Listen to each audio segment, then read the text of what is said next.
दोस्तों, मनुष्य के जीवन की सबसे बड़ी चुनौतियों में से एक है अपने मन को काबू में रखना। गौतम बुद्ध ने सैकड़ों साल पहले जो बात कही थी, उसका रहस्य आज भी हमारे जीवन को गहराई से प्रभावित करता है। आज की इस कहानी में हम जानेंगे कि बुद्ध ने यह क्यों कहा और कैसे इस रहस्य को समझकर आप अपनी जिंदगी बदल सकते हैं। क्या आप ऐसा महसूस करते हैं कि आप जैसा बनना चाहते हैं वैसा नहीं बन पा रहे हैं, या फिर जो आप चाहते हैं वह बार बार आपकी पकड़ से छूट जाता है? अगर हां, तो यह कहानी आपके लिए है। इस कहानी को अंत तक सुनिए, क्योंकि इसमें छिपा सबक आपकी जिंदगी को नई दिशा दे सकता है। इसे सिर्फ पढ़िए मत, इसे अपने भीतर उतरने दीजिए और फिर देखिए कैसे यह कहानी आपकी सोच और जीवन को बदल देती है। गौतम बुद्ध को एक दिन एक सभा में भाषण देने का आमंत्रण मिला। सभा का समय निर्धारित हुआ और जब वह समय आया तो बुद्ध सभा में पहुंचे, लेकिन उन्होंने वहां पहुंचकर न कोई बात की, न ही कोई उपदेश दिया। वह कुछ देर खड़े रहे और फिर बिना कुछ कहे वहां से चले गए। उस सभा में लगभग 150 से ज्यादा लोग उपस्थित थे। सभी ने बुद्ध का इंतजार किया था, लेकिन उनके इस अप्रत्याशित व्यवहार ने हर किसी को हैरान कर दिया। फिर भी किसी ने उनसे कोई सवाल नहीं किया। अगले दिन फिर से सभा का आयोजन हुआ, लेकिन इस बार पहले दिन के मुकाबले भीड़ कम हो गई थी। अब केवल 80 लोग वहां उपस्थित थे। बुद्ध आए, सभा को देखा और बिना कोई बात कहे वहां से चले गए। लोग दोबारा चकित हुए, लेकिन फिर भी किसी ने कोई प्रश्न नहीं किया। तीसरे दिन सभा में और भी कम लोग पहुंचे। अब केवल 50 लोग बचे थे।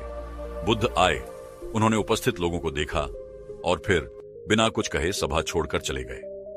इस व्यवहार से कुछ लोग क्रोधित हो गए। उन्होंने सोचा कि बुद्ध का यह व्यवहार अपमानजनक है, क्योंकि लोग अपना काम छोड़कर उन्हें सुनने आए थे। फिर भी किसी ने उनसे सीधे सवाल करने की हिम्मत नहीं की। दोस्तों, कहानी का यह मोड़ वह है जहां आपकी जिज्ञासा और बढ़ जाएगी। चौथे दिन क्या हुआ, क्यों बुद्ध ने ऐसा किया और यह घटना आपके जीवन के लिए क्या संदेश देती है? इस कहानी का पूरा रहस्य अगले भाग में खुलेगा। तो दोस्तों, अगर आप इस कहानी से सीखना चाहते हैं कि अपने मन को वश में करना क्यों और कैसे संभव है, तो अगले भाग में जरूर जुड़ें। दोस्तों, आप में से कई लोग इस कहानी को पढ़ते पढ़ते सोच रहे होंगे, आखिर कितनी बार यह सभा होगी? और शायद कुछ लोगों को यह भी महसूस हुआ हो कि यह सब थोड़ा परेशान करने वाला है।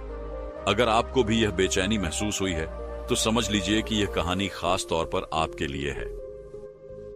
अगले दिन फिर से सभा का आयोजन हुआ, लेकिन इस बार वहां और भी कम लोग पहुंचे। अब सभा में केवल 30 लोग ही मौजूद थे। बुद्ध सभा में आए, उन्होंने मुस्कान बिखेरी और फिर से बिना कुछ बोले सभा से चले गए। इस बार लोग बहुत नाराज हुए। कुछ ने आपस में खुसुर-पुसुर की, तो कुछ ने गुस्से में बड़बड़ाया, लेकिन बुद्ध ने किसी के सवाल का कोई जवाब नहीं दिया। अगले दिन जब सभा का आयोजन हुआ तो संख्या और घटकर सिर्फ 20 रह गई।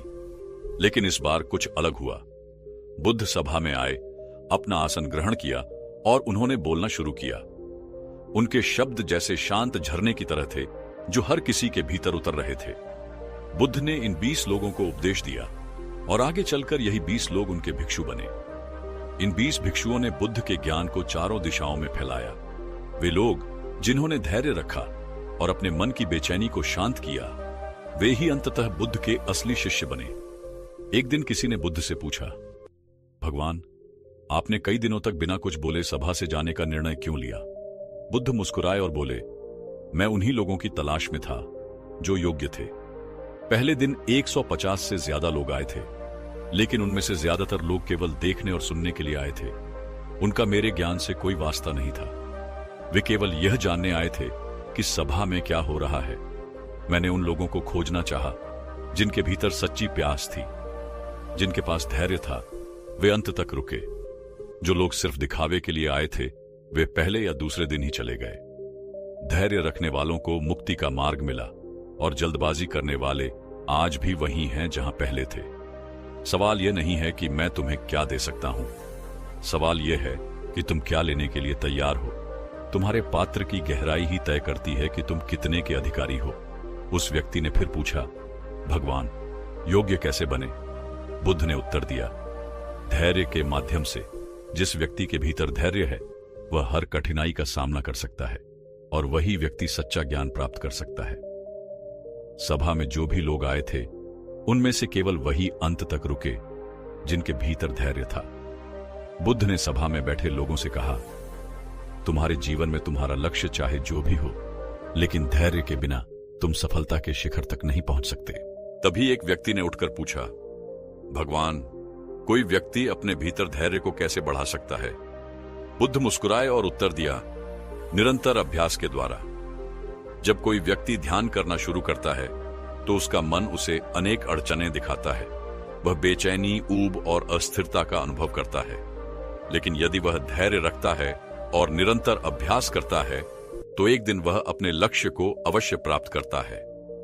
वह व्यक्ति बुद्ध की बातों को ध्यान से सुन रहा था। उसने सिर झुकाकर कहा, भगवान, मैं समझ गया। मुझे धैर्य के साथ निरंतर अभ्यास करने की आवश्यकता है। बुद्ध ने उसकी ओर देखा और बोले, समझना ही पहला कदम है। अब तुम्हें इसे अपने जीवन में उतारना होगा। याद रखना, तुम्हारे पास वह चीज इसलिए नहीं है जो तुम चाहते हो, क्योंकि तुम अभी उसके योग्य नहीं हो। लेकिन जब तुम अपने भीतर धैर्य को बढ़ाओगे और अपने कर्मों में निरंतरता लाओगे तो तुम्हें वह अवश्य मिलेगा। सभा में मौजूद सभी लोगों ने बुद्ध की बातों को ध्यान से सुना। कुछ ने अपने भीतर झांका तो कुछ ने चुपचाप निर्णय लिया कि वे अपने जीवन में बदलाव लाएंगे। बुद्ध ने अंत में कहा, धैर्य और अभ्यास का कोई विकल्प नहीं है। यदि तुम आज से शुरुआत करोगे तो एक दिन तुम अपने लक्ष्य को अवश्य प्राप्त करोगे। सभा में सन्नाटा छा गया। बुद्ध की शिक्षाएं सभी के मन में गहराई तक उतर चुकी थीं। गौतम बुद्ध ने सभा में उपस्थित लोगों से कहा, आपका जीवन वही बनता है जो आपके भीतर लगातार चलता रहता है। यदि कोई व्यक्ति हर समय वासना में डूबा रहता है तो उसका जीवन उसी दिशा में बढ़ेगा। यदि किसी के भीतर हर समय धन की इच्छा रहती है तो वह केवल धन के पीछे भागेगा। लेकिन अगर आपके भीतर अपने जीवन को बदलने की तीव्र आकांक्षा है तो आपका जीवन अवश्य बदलेगा, जैसा आप चाहते हैं। एक व्यक्ति ने पूछा, भगवान, हम अपने विचारों को कैसे नियंत्रित करें? बुद्ध ने मुस्कुराकर उत्तर दिया, अपने मन को सकारात्मक और शुद्ध विचारों से भरें। जिस पर आप ध्यान केंद्रित करेंगे वही आपके जीवन में घटेगा। इसलिए यह तय करें कि आपके विचार आपको किस दिशा में ले जा रहे हैं। बुद्ध ने दूसरा उपदेश दिया, निडर होकर आगे बढ़ो। उन्होंने समझाया, मनुष्य केवल दो बड़ी गलतियों के कारण असफल होता है। पहली, किसी कार्य की शुरुआत ही न करना। दूसरी, उसे अधूरा छोड़ देना। सभा में उपस्थित लोगों ने बुद्ध से पूछा, क्या यह संभव है कि हर कार्य पूरा किया जाए? बुद्ध ने उत्तर दिया, जो लोग शुरुआत करने से डरते हैं वे कभी आगे नहीं बढ़ पाते, और जो लोग बीच में ही हार मान लेते हैं वे अपनी मंजिल तक नहीं पहुंचते। यदि तुम अपने लक्ष्य तक पहुंचना चाहते हो तो अपने भीतर साहस जगाओ, शुरुआत करो और उसे अंत तक पूरा करने का दृढ़ संकल्प लो। तीसरे उपदेश में बुद्ध ने मेहनत की महत्ता पर जोर दिया। उन्होंने कहा, मेहनत के बिना कुछ भी संभव नहीं है। आलस्य और कामचोरी केवल बर्बादी की ओर ले जाते हैं, लेकिन मेहनत से भरा हुआ जीवन हमेशा सुख और सफलता की ओर ले जाता है।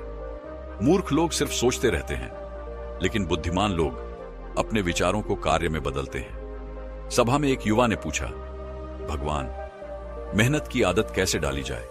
बुद्ध ने उत्तर दिया, अपने दिन की शुरुआत एक छोटे लक्ष्य से करो। हर दिन थोड़ा थोड़ा प्रयास करो। जब तुम्हें मेहनत का परिणाम मिलने लगेगा तो यह तुम्हारी आदत बन जाएगी। याद रखो, बिना प्रयास के कुछ भी प्राप्त नहीं होता। चौथे उपदेश में बुद्ध ने कहा, खुश रहना है तो अच्छा सोचो। जैसा आप सोचते हैं वैसे ही आप बनते हैं। उन्होंने समझाया, यदि आपका मन शुद्ध है और आप सकारात्मक विचार रखते हैं तो जीवन में सुख और संतोष आना निश्चित है। लेकिन यदि आप नकारात्मकता से घिरे रहते हैं तो दुख और असंतोष आपके जीवन को भर देंगे। सभा में मौजूद लोग बुद्ध की बातों से प्रेरित हुए और उन्होंने अपने जीवन को बदलने का संकल्प लिया। गौतम बुद्ध ने सभा में कहा, यदि आप हमेशा खुश रहना चाहते हैं तो अपनी सोच को सकारात्मक बनाए रखें। सोच ऐसी शक्ति है जो आपके जीवन को या तो ऊंचाई तक पहुंचा सकती है या पतन की ओर ले जा सकती है। उन्होंने समझाया, जैसा आप सोचते हैं वैसा ही आपका जीवन बनता है। आपकी सोच का आधार आपकी 5 इंद्रियां हैं, आंख, कान, नाक, जीभ और त्वचा। जो भी जानकारी आप इन इंद्रियों से ग्रहण करते हैं वह आपकी सोच को प्रभावित करती है। इसलिए यह सुनिश्चित करें कि आप क्या देखते हैं, सुनते हैं और महसूस करते हैं। अच्छी चीजों को अपनाइए और नकारात्मकता से दूर रहिए। यही तरीका आपको जीवन में खुशहाल बनाएगा। बुद्ध ने 5वें उपदेश में वर्तमान में जीने का महत्व बताया। उन्होंने कहा, अपने आज में जियो और भविष्य की चिंता छोड़ दो। यदि तुम अपने मन को वर्तमान क्षण पर केंद्रित करोगे तो न केवल तुम अपने दुखों से छुटकारा पाओगे बल्कि शांति भी प्राप्त करोगे। सभा में उपस्थित एक व्यक्ति ने पूछा, भगवान, लेकिन भविष्य की योजनाएं कैसे बनेंगी? बुद्ध ने मुस्कुराकर उत्तर दिया, योजना बनाना अलग है और चिंता करना अलग। अपनी योजनाओं को वर्तमान में बनाओ, लेकिन खुद को चिंता में मत झोंको। याद रखो, अगर तुम आज को सुधार लोगे तो भविष्य अपने आप बेहतर हो जाएगा, लेकिन यदि तुम अपने आज को खो दोगे तो भविष्य केवल चिंता का कारण बनेगा। 6ठे उपदेश में बुद्ध ने कहा, यदि शांति चाहते हो तो दूसरों से ईर्ष्या मत करो और न ही खुद को दूसरों से बेहतर दिखाने का प्रयास करो। जो व्यक्ति दूसरों से जलन करता है वह कभी भी सच्ची शांति नहीं पा सकता।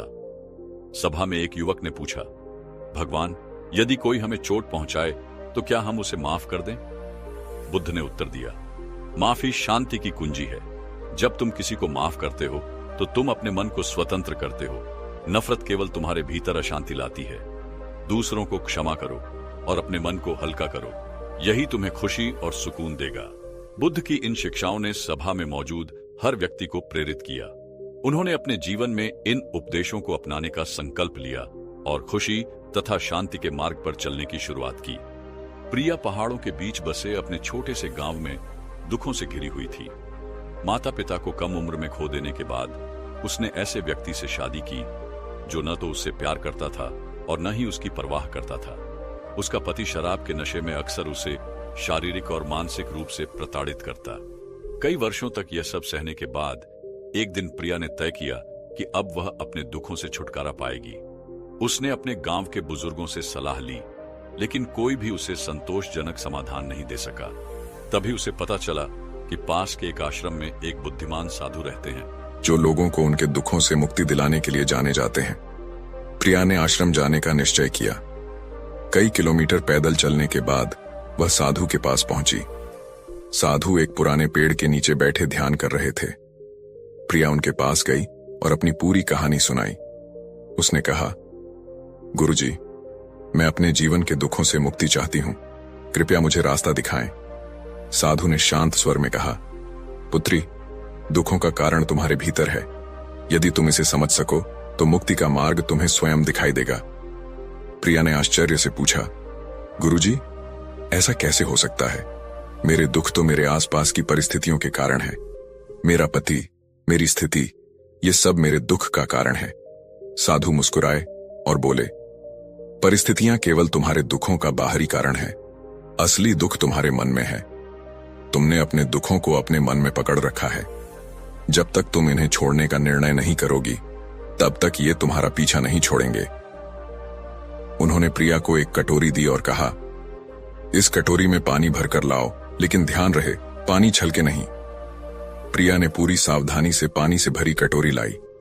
साधु ने पूछा, जब तुम इस कटोरी को संभाल रही थी, क्या तुम्हारा ध्यान तुम्हारे दुखों पर था? प्रिया ने उत्तर दिया, नहीं गुरुजी, मेरा पूरा ध्यान इस बात पर था कि पानी छलके नहीं। साधु ने समझाया, यही तुम्हारे जीवन का सत्य है। जिस क्षण तुम अपने ध्यान को अपने दुखों से हटाकर किसी और सकारात्मक चीज पर केंद्रित करोगी, तुम्हारे दुख तुम्हें छोड़ देंगे। दुखों से मुक्ति का पहला कदम है अपने मन को वर्तमान में टिकाना और अपनी सोच को बदलना। प्रिया ने साधु की बातों को गहराई से समझा। उसने अपने दुखों से बाहर निकलने के लिए अपने जीवन को नए तरीके से जीने का संकल्प लिया। धीरे धीरे उसने अपने अंदर सकारात्मकता को बढ़ावा देना शुरू किया और अपने जीवन में छोटे छोटे खुशियों के क्षण ढूंढने लगी। समय के साथ प्रिया का जीवन बदल गया। वह अपने दुखों से मुक्त होकर एक नई ऊर्जा के साथ जीने लगी। उसने यह सीखा कि असली मुक्ति बाहरी परिस्थितियों से नहीं, बल्कि अपने भीतर की सोच और दृष्टिकोण को बदलने से मिलती है। एक रात जब घर में सन्नाटा था, प्रिया ने एक छोटा सा बैग पैक किया और चुपचाप बाहर निकल गई। उसने अपने गहने भी साथ रख लिए थे ताकि जरूरत पड़ने पर उन्हें बेचकर अपना सफर जारी रख सके। सुनसान सड़क पर चलते हुए उसने एक अजीब से सुकून का अनुभव किया। लंबे समय के बाद उसे ऐसा लगा कि अब उसके जीवन पर उसका अपना नियंत्रण है। उसे यह नहीं पता था कि वह कहां जा रही है, लेकिन उसे बस इतना मालूम था कि वह पीछे नहीं लौटेगी। दिन हफ्तों में बदल गए और प्रिया अपने घर से काफी दूर निकल चुकी थी। रास्ते में उसे कई मुश्किलों का सामना करना पड़ा, लेकिन वह डटी रही। उसने अपने उस पुराने जीवन को पीछे छोड़ने का पक्का इरादा कर लिया था, जिसने उसे दर्द और पीड़ा के सिवा कुछ नहीं दिया था। एक दिन चलते चलते प्रिया की मुलाकात एक वृद्ध साधु आरुषि से हुई, जो नदी के किनारे एक छोटी सी झोपड़ी में रहते थे। प्रिया ने उनकी झोपड़ी के पास रुककर उनसे पूछा, क्या आप मेरी मदद कर सकते हैं? मैं उस दर्द से छुटकारा पाना चाहती हूं जिसने मेरा जीवन बर्बाद कर दिया है। आरुषि ने शांत स्वर में कहा, पुत्री, दुख से मुक्ति कोई बाहरी वस्तु नहीं है जिसे खोजा जा सके। यह तुम्हारे मन की एक अवस्था है जिसे तुम्हें भीतर से विकसित करना होगा। जब तक तुम अपने अतीत को थामे रखोगी, तब तक यह तुम्हें जकड़े रहेगा। इसे छोड़ना सीखो और वर्तमान में जीने का अभ्यास करो। यही तुम्हें सच्ची आजादी का अनुभव कराएगा। आरुषि की बातों ने प्रिया के दिल को छू लिया। उसने महसूस किया कि वह बहुत लंबे समय से अपने अतीत की जंजीरों में जकड़ी हुई थी। उसने आरुषि को धन्यवाद दिया और अपनी यात्रा को नए दृष्टिकोण के साथ जारी रखा। अब प्रिया ने अतीत को जाने देना शुरू कर दिया। उसने वर्तमान क्षण पर ध्यान केंद्रित करना सीखा। धीरे धीरे उसे जीवन की छोटी छोटी चीजों में भी आनंद मिलने लगा। एक दिन जब वह एक गांव से गुजर रही थी, तो उसने देखा कि वहां प्राथमिक विद्यालय में शिक्षकों की आवश्यकता के पोस्टर लगे हैं। प्रिया शिक्षित थी और उसे पैसों की जरूरत भी थी, इसलिए उसने बच्चों को पढ़ाना शुरू कर दिया। समय के साथ उसने बच्चों को पढ़ाने में एक अनोखी खुशी महसूस की। एक शाम वह एक गांव के चौपाल के पास से गुजर रही थी, जहां लोग आग के चारों ओर इकट्ठा होकर नाच गा रहे थे। उनकी हंसी और खुशी वातावरण में गूंज रही थी। प्रिया को शुरुआत में थोड़ा संकोच हुआ, लेकिन फिर उसके भीतर से आवाज आई कि उसे इस पल का हिस्सा बनना चाहिए। प्रिया ने अपने झिझक को किनारे रखा और उन लोगों के साथ नृत्य करना शुरू कर दिया। वह खुलकर हंसी, नाची और लंबे समय के बाद पहली बार उसने सच्ची खुशी महसूस की। उसने महसूस किया कि खुशी कोई बाहरी चीज नहीं है जिसे खोजा जाए।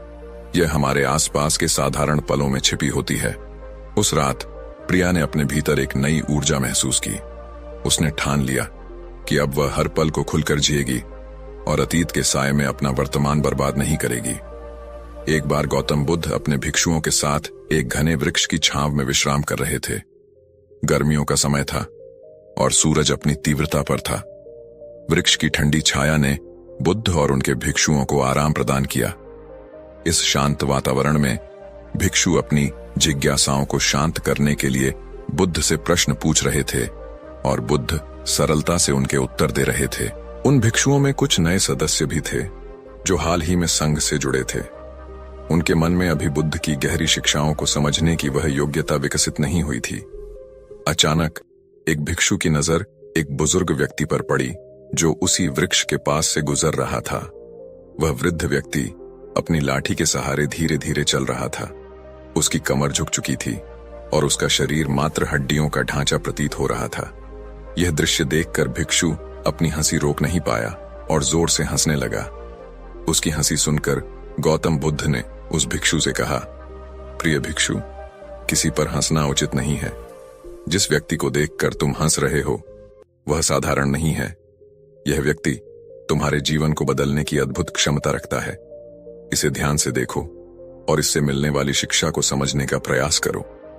भिक्षु ने विनम्रता से कहा, क्षमा करें भगवान, लेकिन मुझे यह समझ नहीं आ रहा है कि यह बुजुर्ग व्यक्ति जो स्वयं अपने शरीर और बीमारियों से संघर्ष कर रहा है मुझे क्या सिखा सकता है।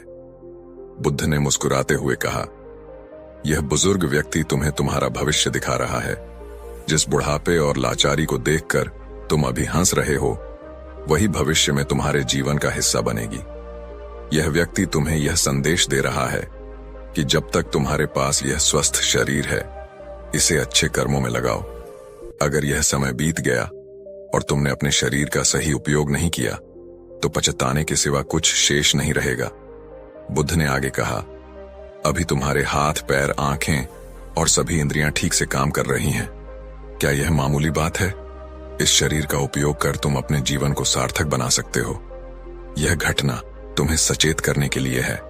इसे हल्के में मत लो, इसे समझो और अपने जीवन को सकारात्मक दिशा दो। बुद्ध की यह बात सुनकर वह भिक्षु न केवल शर्मिंदा हुआ, बल्कि उसने अपने मन में इस शिक्षा को आत्मसात किया। उसे एहसास हुआ कि जीवन के हर क्षण का महत्व है और इसे व्यर्थ जाने नहीं देना चाहिए। इस घटना ने उसके जीवन की दिशा ही बदल दी। गौतम बुद्ध अपने भिक्षुओं के साथ एक विशाल वृक्ष की छांव में विश्राम कर रहे थे। भिक्षुओं में से एक ने एक बुजुर्ग व्यक्ति को देखा जो लाठी के सहारे धीरे धीरे चलता हुआ वृक्ष के पास से गुजर रहा था। उसका शरीर दुबला पतला था और झुकी हुई कमर उसके बुढ़ापे का प्रमाण दे रही थी। भिक्षु ने उसे देखकर हंसना शुरू कर दिया। भिक्षु की हंसी सुनकर बुद्ध ने उसे रोका और कहा, प्रिय भिक्षु, इस बुजुर्ग व्यक्ति पर हंसो मत। यह व्यक्ति तुम्हारे लिए एक महान सीख लेकर आया है। इसे समझने की कोशिश करो। भिक्षु ने थोड़ा लज्जित होकर उत्तर दिया, भगवान, मुझे ऐसा लगा कि वह व्यक्ति स्वयं अपने जीवन में इतना असहाय है, तो वह मुझे क्या सिखा सकता है। बुद्ध मुस्कुराए और बोले, यह बुजुर्ग तुम्हें तुम्हारा भविष्य दिखा रहा है। तुमने उसे देखकर केवल उसकी स्थिति पर हंसी की, लेकिन यह नहीं सोचा कि एक दिन तुम्हारा शरीर भी इसी अवस्था में पहुंचेगा। यह सत्य है कि बुढ़ापा, बीमारी और असहायता हर किसी के जीवन में आती है। तुमने सच्चाई को अनदेखा किया, इसीलिए तुम्हें हंसी आई। बुद्ध ने आगे कहा, तुम्हारे भीतर यह विश्वास है कि तुम्हारे साथ ऐसा कभी नहीं होगा। यह अहंकार तुम्हें सत्य को देखने से रोकता है। अगर तुमने सत्य को स्वीकार किया होता तो तुम्हारी आंखों में आंसू होते, हंसी नहीं। यह घटना तुम्हारे जीवन को बदलने की क्षमता रखती है, बशर्ते तुम इसे समझ सको। भिक्षु ने अपनी भूल को समझा और बुद्ध से क्षमा मांगी। उसने वचन दिया कि वह अपने स्वस्थ शरीर का उपयोग अहंकार के लिए नहीं, बल्कि परम सत्य को पाने के लिए करेगा। यह सुनकर भिक्षु दौड़ते हुए उन गड्ढों के पास गया और पानी खोजने लगा, लेकिन बहुत कोशिशों के बावजूद उसे किसी भी गड्ढे में पानी की एक बूंद भी नहीं मिली। वह दुखी होकर वापस बुद्ध के पास आया और पूछा, भगवान, इन गड्ढों में तो पानी ही नहीं है, ऐसा क्यों? बुद्ध मुस्कुराते हुए बोले, प्रिय भिक्षु, क्या तुम वहां दूर किसी बड़ी भीड़ को देख पा रहे हो? भिक्षु ने उत्तर दिया, हां भगवान, मुझे वह भीड़ दिख रही है। बुद्ध ने फिर कहा, वे लोग उस नदी से पानी लेने जा रहे हैं जो इस गांव से बहुत दूर है। भिक्षु ने फिर पूछा, क्या इस गांव के पास पानी बिल्कुल भी नहीं है? बुद्ध ने कहा, पानी तो है, लेकिन इस गांव के लोग उसे पाने के लिए सही दिशा में नहीं जा पा रहे। फिर बुद्ध ने भिक्षु से कहा, तुम देख रहे हो, ये जो गड्ढे हैं, इन्हें गांव वालों ने पानी की खोज में खोदा है, लेकिन इनमें से एक भी गड्ढे से पानी नहीं निकला। क्यों? क्योंकि परिश्रम तो किया गया, लेकिन वह सही दिशा में नहीं था। अगर ये लोग 100 गड्ढे खोदने के बजाय केवल एक गड्ढे को पूरी तरह से खोदते, तो वे आसानी से पानी तक पहुंच सकते थे। बुद्ध ने फिर समझाया, मनुष्य का मन भी इसी तरह काम करता है। वह एक ही समय में 100 अलग अलग दिशा में भागता है। अगर कोई मनुष्य अपने मन को एक ही दिशा में लगाए तो वह अपने लक्ष्य को जरूर हासिल करेगा, परंतु बहुत कम लोग ही इस बात को समझ पाते हैं। सफलता की कुंजी यही है दोस्तों। हमारी असफलता का कारण हमारा मन है, जो 100 दिशाओं में भागता है और कभी भी किसी एक दिशा में पूरी तरह से केंद्रित नहीं हो पाता। जब तक हमारा मन एकाग्र होकर एक ही दिशा में नहीं चलेगा, तब तक हम अपने लक्ष्य तक नहीं पहुंच सकते। हमें यह समझना होगा कि अगर हम मेहनत करें लेकिन सही दिशा में नहीं, तो वह मेहनत बेकार हो जाएगी।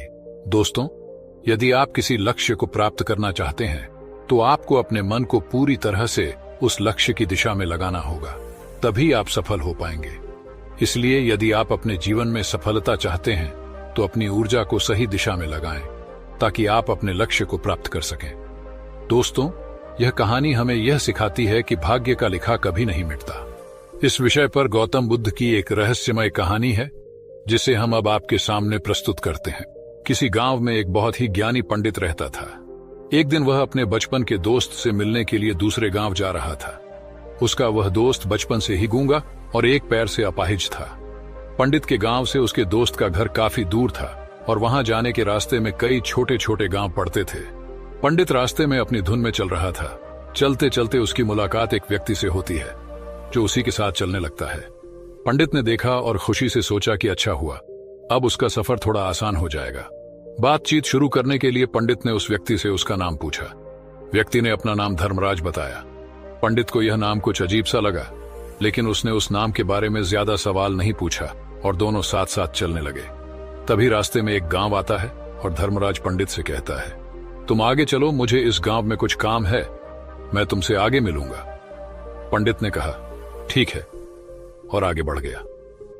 कुछ देर बाद उस गांव में खबर फैल जाती है कि एक व्यक्ति को सांड ने अपनी सींग में फंसाकर मार डाला है।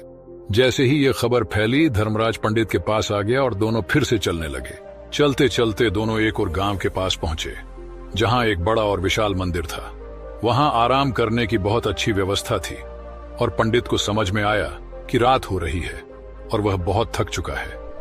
उसने धर्मराज से कहा, रात होने वाली है, पूरे दिन चलने के बाद मुझे भूख भी लग रही है, हम यहां भोजन करेंगे और आराम करेंगे, फिर सुबह यात्रा जारी करेंगे।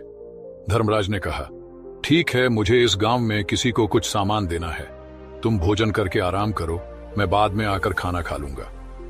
इतना कहकर धर्मराज वहां से चला गया। लेकिन उसके जाने के कुछ ही देर बाद गांव में धुआं उठता हुआ दिखाई देता है और देखते ही देखते पूरे गांव में आग लग जाती है। पंडित हैरान होकर सोचता है कि यह धर्मराज जहां भी जाता है वहां कोई न कोई अनहोनी जरूर घटती है, कुछ तो गड़बड़ है इस आदमी में। लेकिन पंडित ने रात को धर्मराज से कुछ भी पूछना उचित नहीं समझा और सोने चला गया। सुबह होते ही दोनों अपनी यात्रा पर निकल पड़े। कुछ समय बाद फिर एक और गांव आता है और धर्मराज पंडित से कहता है, आप आगे चलिए, मुझे इस गांव में अपने मित्र से मिलने जाना है, मैं मिलने के बाद आपसे रास्ते में मिलूंगा। इस बार पंडित ने धर्मराज को देखा और वह वहीं खड़ा हो गया। पंडित ने धर्मराज को जाते हुए देखा और फिर लोगों की आवाज सुनाई दी कि एक व्यक्ति को सांप ने काट लिया है और उसकी मृत्यु हो गई है। ठीक उसी समय धर्मराज पंडित के पास आ जाता है, लेकिन इस बार पंडित ने रुककर धर्मराज से पूछ लिया, तुम जिस भी गांव में जाते हो वहां कोई न कोई अनहोनी हो जाती है, क्या तुम मुझे बता सकते हो कि ऐसा क्यों हो रहा है? धर्मराज हंसते हुए उत्तर देता है, पंडित जी, आप तो मुझे बहुत ज्ञानी लगते थे, इसीलिए मैं आपके साथ चलने लगा था, क्योंकि ज्ञानियों का साथ बहुत अच्छा होता है। लेकिन आप अभी तक नहीं समझ पाए कि मैं कौन हूं। पंडित ने कहा, मुझे कुछ शक है, लेकिन मुझे अगर आप अपना सही परिचय देंगे तो मुझे समझने में आसानी होगी। धर्मराज ने फिर कहा, मैं यमदूत हूं। यमराज की आज्ञा से मैं उन लोगों के प्राण हरण करता हूं जिनकी उम्र पूरी हो चुकी है। पंडित को पहले से ही इस बात की आशंका थी, लेकिन धर्मराज के मुंह से यह सुनकर वह घबरा गया। फिर भी उसने हिम्मत करके पूछा, अगर आप यमदूत हैं तो यह अनहोनी घटनाएं क्यों हो रही हैं? धर्मराज ने कहा, भाग्य का लिखा कभी नहीं मिटता। जिनकी मृत्यु का समय आ चुका है उनकी जान को कोई बचा नहीं सकता। चाहे वो व्यक्ति किसी भी गांव में हो, किसी भी जगह पर हो, उसका समय पूरा होते ही उसकी मृत्यु होनी तय होती है। यह सुनकर पंडित ने समझा कि किसी के भाग्य को बदलना असंभव है और जो कुछ भी घटित होता है वह पहले से ही तय होता है। भाग्य का लिखा कभी नहीं मिट सकता। कहानी में अब यह बात स्पष्ट हो चुकी थी कि मृत्यु पर किसी का वश नहीं है।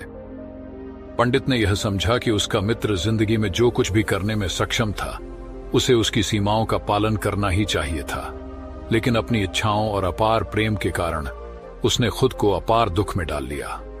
उसकी मृत्यु का कारण उसकी खुद की हार्ट अटैक थी, जो उसकी उम्र और शरीर की सीमाओं से बढ़कर दौड़ने की कोशिश करने के कारण हुई थी। धर्मराज ने पंडित से कहा, तुम्हारे मित्र की मृत्यु की वजह तुम नहीं हो, बल्कि उसकी अपनी इच्छा शक्ति और शरीर की असमर्थता थी। यह सब कुछ नियति द्वारा निर्धारित है और कोई भी उसे बदल नहीं सकता। तुम इसे अपनी जिम्मेदारी मत समझो, क्योंकि तुम तो बस एक संदेशवाहक थे। पंडित ने गहरी सांस ली और अपने भीतर उठ रहे असमंजस और आत्मग्लानि को दूर करने की कोशिश की। उसने धर्मराज की बातों को समझने की कोशिश की और महसूस किया कि हर किसी की मृत्यु का समय निश्चित होता है और उसे स्वीकार करना ही सबसे बड़ा ज्ञान है। तुमने सही कहा धर्मराज, पंडित ने कहा। मैं यह समझ गया हूं कि जीवन और मृत्यु दोनों ही एक यात्रा है जिसे हम सबको बिना किसी द्वंद्व के पार करना होता है। अब मैं इस बात को समझने में सक्षम हूं कि किसी की मृत्यु से बचने के लिए हमें अपने कर्मों को बदलने की नहीं, बल्कि उनका सामना करने की आवश्यकता है। धर्मराज मुस्कुराया और कहा, यह समझ पाना ही सबसे बड़ा ज्ञान है। मृत्यु का समय और स्थान कोई नहीं जानता, लेकिन अगर तुम जीवन को सही तरीके से जियो तो मृत्यु भी एक शांतिपूर्ण सफर बन सकती है। इसके बाद पंडित ने धर्मराज से विदाई ली और अपने गांव की ओर वापस चल पड़ा। उसकी आंखों में अब एक नया दृष्टिकोण था, जो उसे जीवन और मृत्यु के सही मायने समझने में मदद कर रहा था। अब वह जानता था कि भाग्य का लिखा कोई नहीं बदल सकता, और समय आने पर हमें इसे शांति और साहस से स्वीकार करना चाहिए। ये कहानी हमें यह सिखाती है कि भाग्य और मृत्यु दोनों ही अप्रत्याशित होते हैं, और हमें जो भी जीवन में घटित होता है उसे स्वीकार करके अपने कर्मों को सही दिशा में लगाना चाहिए। पंडित ने अपने मित्र की मृत्यु के बाद अपने जीवन को संभाल लिया, लेकिन एक दिन अचानक उसे अपनी मृत्यु के बारे में जानने की इच्छा हुई। उसने धर्मराज से पूछा, जब मेरे मित्र की मृत्यु निश्चित थी तो तुम शुरुआत से ही मेरे साथ क्यों चल रहे थे? यह सुनकर धर्मराज जोर से हंसा और बोला, मैं तो हर पल हर क्षण सभी के साथ चलता हूं, लेकिन लोग मुझे पहचान नहीं पाते, क्योंकि उनकी समस्याओं और व्यस्तताओं में किसी अन्य व्यक्ति या घटना पर विचार करने का समय ही नहीं मिलता। पंडित ने फिर पूछा, क्या तुम यह बता सकते हो कि मेरी मृत्यु कब, कहां और कैसे होगी? धर्मराज ने उत्तर दिया, हालांकि किसी भी सामान्य व्यक्ति के लिए अपनी मृत्यु के बारे में जानना ठीक नहीं है, क्योंकि यह उसे दुखी कर सकता है, परंतु तुम एक ध्यानी व्यक्ति हो। तुमने अपने मित्र की मृत्यु को शांति से सहन किया है, इसलिए मुझे लगता है कि तुम अपनी मृत्यु के बारे में जानकर भी दुखी नहीं होंगे। तुम्हारी मृत्यु आज से 6 महीने बाद इसी दिन एक दूसरे राज्य में फांसी पर होगी, और सबसे आश्चर्यजनक बात यह है कि तुम खुद खुशी से उस फांसी को स्वीकार कर लोगे। इतना कहकर धर्मराज वहां से चला गया, क्योंकि अब उसका पंडित के साथ चलने का कोई कारण नहीं था। पंडित ने अपने मित्र का अंतिम संस्कार किया और उसके कर्तव्यों को पूरा कर अपने गांव वापस लौट आया। हालांकि वह एक ज्ञानी व्यक्ति था, उसकी मृत्यु के बारे में जानकर उसे दुख हुआ और उसे मृत्यु से बचने का कोई उपाय खोजना शुरू कर दिया। पंडित ने सोचा, राजा के पास कई योग्य मंत्री हैं, शायद वे मेरी समस्या का कोई समाधान निकाल सकें। इस विचार के साथ वह राजमहल पहुंचा और राजा से अपनी पूरी कहानी बताई। राजा ने अपने मंत्रियों को इस समस्या से अवगत कराया और उनसे सलाह ली। मंत्रियों ने विचार विमर्श के बाद यह सलाह दी, अगर पंडित की बात सही है तो उसकी मृत्यु 6 महीने बाद ही होगी, लेकिन यह तब होगा जब वह किसी दूसरे राज्य में जाएगा। अगर वह दूसरे राज्य में न जाए तो उसकी मृत्यु नहीं होगी। राजा ने यह सलाह मानी और पंडित के लिए महल में रहने की व्यवस्था कर दी। पंडित को महल में पूरी स्वतंत्रता दी गई, लेकिन किसी को भी राजा की अनुमति के बिना उससे मिलने नहीं दिया जाता था। पंडित को यह महसूस न हो कि वह राजा की कैद में है, इसलिए उसे महल में स्वतंत्र रूप से आने जाने की अनुमति दी गई। अब पंडित ने महल में रहते हुए अपने भविष्य के बारे में सोचने की बजाय अपने ज्ञान को और भी बढ़ाने का प्रयास किया, क्योंकि वह जानता था कि भाग्य को बदलने का कोई तरीका नहीं होता, परंतु पंडित भय के कारण स्वयं कहीं भी नहीं जाता था। समय बीतता गया और पंडित की मृत्यु का समय नजदीक आ गया। अंततः वह दिन आ गया जिस दिन पंडित की मृत्यु होनी थी। तो जिस दिन पंडित की मृत्यु होनी थी उससे एक रात पहले पंडित इतनी चिंता में था कि उसने जल्दी सोने की कोशिश की ताकि रात जल्दी खत्म हो जाए और अगला दिन आए ताकि उसकी मृत्यु टल सके। मगर पंडित को नींद में चलने की बीमारी थी और उसे इस बीमारी का स्वयं भी पता नहीं था, इसलिए वह न तो इसे किसी को बता सका और न ही किसी वैद्य से इलाज कराया। वह अपनी मृत्यु के बारे में बहुत चिंतित था और पिछले कुछ दिनों से सही से सो नहीं पा रहा था। नींद में चलने की बीमारी तब होती है जब व्यक्ति ठीक से नहीं सो पाता। उस रात भी पंडित को नींद में चलने का दौरा पड़ा। वह नींद में ही उठा, महल से बाहर निकला और अस्तबल में गया। चूंकि पंडित राजा का सम्मानित अतिथि था, इसलिए किसी भी पहरेदार ने उसे नहीं रोका। अस्तबल में पहुंचकर वह सबसे तेज घोड़े की पीठ पर सवार हो गया और बिना किसी होश के राज्य की सीमा पार कर दूसरे पड़ोसी राज्य में चला गया। वह दूसरे राज्य के राजा के महल तक पहुंच गया, जहां के पहरेदार भी उसे नहीं रोक पाए, क्योंकि रात के अंतिम पहर में सब लोग गहरी नींद में थे। पंडित सीधे राजा के सैन्य कक्ष में घुसा, जहां राजा और रानी सो रहे थे। वह वहीं जाकर सो गया। सुबह हुई तो राजा ने पंडित को रानी के बगल में सोता हुआ देखा। और वह क्रोधित हो गया। राजा ने तुरंत पंडित को कैद करने का आदेश दे दिया। पंडित को गिरफ्तार कर लिया गया, लेकिन वह चकराया हुआ था, क्योंकि उसे समझ में नहीं आ रहा था कि वह दूसरे राज्य और राजा के महल में कैसे पहुंचा। राजा ने पंडित को दरबार में पेश करने का आदेश दिया। कुछ देर बाद पंडित को दरबार में लाया गया। राजा को पंडित को देखते ही गुस्सा आ गया और उसने तुरंत उसे फांसी की सजा सुनाई। फांसी की सजा सुनकर पंडित कांप उठा, लेकिन फिर भी थोड़ी सी हिम्मत जुटाकर वह राजा से बोला, महाराज, मैं नहीं जानता कि मैं आपके महल तक कैसे पहुंचा, न ही मुझे यह समझ में आता है कि मैं आपके सैन्य कक्ष में कैसे पहुंचा और क्यों किसी ने मुझे रोका नहीं। लेकिन मुझे यह पूरा विश्वास है कि आज मेरी मृत्यु होनी थी और अब वही होने जा रही है। राजा को पंडित की बात थोड़ी अजीब लगी और उसने पूछा, तुम्हें कैसे पता कि आज तुम्हारी मृत्यु होनी है? पंडित ने इस सवाल का जवाब देते हुए पिछले 6 महीनों की पूरी घटना राजा को सुनाई और कहा, महाराज, कोई सामान्य व्यक्ति इतना साहस नहीं कर सकता कि वह राजा के सैन्य कक्ष में रानी के पास सोने का प्रयत्न करे। राजा को पंडित की बातों में कुछ सच्चाई सी महसूस हुई, लेकिन उसे यह भी लगा कि पंडित शायद मृत्यु से बचने के लिए धर्मराज की भविष्यवाणी का जिक्र कर रहा था। इसीलिए राजा ने पंडित से कहा, अगर तुम्हारी बात सच है और आज ही तुम्हारी मृत्यु का दिन है, जैसा कि धर्मराज ने कहा था, तो मैं तुम्हारी मृत्यु का कारण नहीं बनूंगा। लेकिन अगर तुम्हारी बात झूठी साबित होती है तो तुम्हारा आज ही मृत्यु का दिन होगा। राजा ने अपने सैनिकों को पड़ोसी राज्य के राजा के पास भेजकर पंडित की बात की सत्यता का प्रमाण मांगा। सैनिक शाम तक लौटे और उन्होंने राजा को बताया, महाराज, पंडित जो कुछ भी कह रहा है वह सत्य है। वह सब सत्य था। पड़ोसी राज्य के राजा ने पिछले 6 महीने से पंडित के रहने की पूरी व्यवस्था अपने महल में की थी। पंडित राजा का सम्मानित अतिथि था और कल शाम आखिरी बार राजा ने पंडित से उसके कक्ष में मुलाकात की थी। इसके बाद यह कोई नहीं जानता था कि पंडित इस राज्य में कैसे पहुंचा। इसीलिए उस राज्य के राजा के अनुसार पंडित को फांसी की सजा देना ठीक नहीं था। लेकिन राजा के सामने एक नई समस्या थी, क्योंकि उसने बिना पूरी जानकारी के ही पंडित को फांसी की सजा सुना दी थी। अगर पंडित को फांसी नहीं दी जाती तो राजा के वचन का उल्लंघन हो जाता, लेकिन यदि राजा अपनी बात पर अडिग रहता तो एक निर्दोष व्यक्ति की जान चली जाती। राजा ने अपने मंत्रियों से इस बारे में सलाह ली और मंत्रियों ने राजा को सुझाव दिया कि पंडित को एक कच्चे सूत के धागे से फांसी दी जाए। इससे एक ओर राजा के वचन का सम्मान होगा और दूसरी ओर पंडित की जान भी बच जाएगी। राजा को मंत्रियों का यह सुझाव पसंद आया और उसने आदेश दिया कि ऐसा ही किया जाए। पंडित के लिए कच्चे सूत के धागे से फांसी का फंदा तैयार किया गया और उसे फांसी पर चढ़ाया गया। सभी लोग खुश थे कि न तो पंडित मरेगा और न ही राजा का वचन टूटेगा। पंडित को पूरा विश्वास था कि कच्चे सूत के धागे से उसकी मृत्यु नहीं हो सकती और वह आराम से फांसी पर चढ़ने के लिए तैयार हो गया, जैसा कि धर्मराज ने भविष्यवाणी की थी कि तुम स्वयं अपनी फांसी स्वीकार करोगे।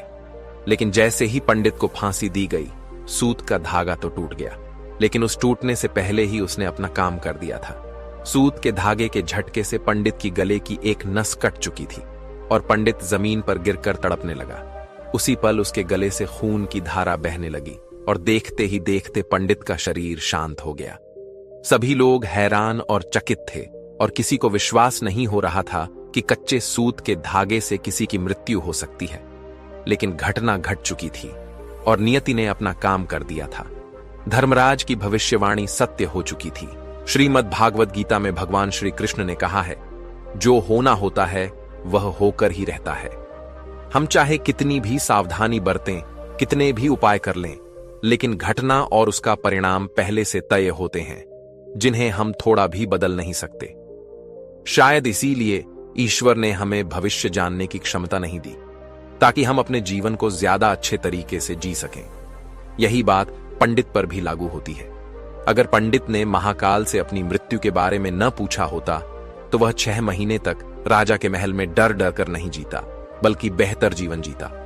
दोस्तों, मुझे उम्मीद है कि आपको इस कहानी से कुछ सीखने को मिला होगा। ये कहानी आपको कैसी लगी हमें कमेंट बॉक्स में जरूर बताएं।